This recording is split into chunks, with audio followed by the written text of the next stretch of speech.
Brexit rows over fisheries could reach breaking point after Michel Barnier warned the UK it could not control its fish.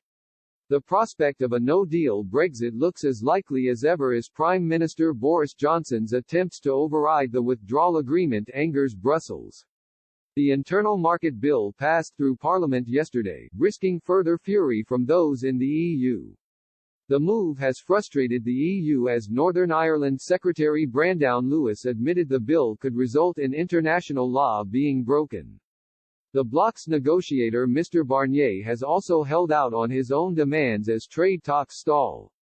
Brussels has demanded access to UK fishing waters, threatening to deny London access to European markets if the request isn't met. Mr. Barnier even taunted the UK earlier this month, saying it could control its waters but not the fish. He said the UK will recover the full sovereignty of its waters when the transition period is over. But he said that speaking about the fish which are inside those waters is another story.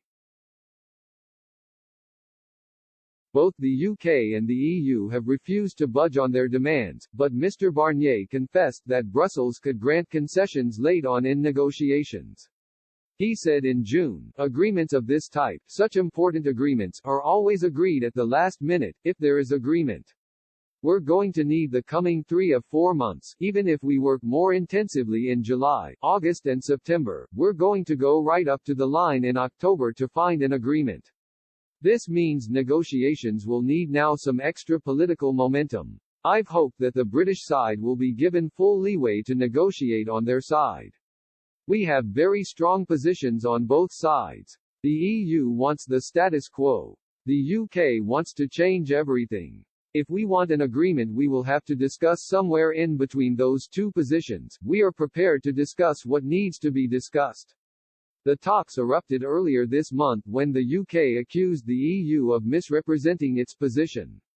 Mr. Barnier said the government was trying to gain an unfair competitive advantage over EU businesses in sectors such as cars, road haulage, agriculture and manufacturing by undercutting the bloc's standards.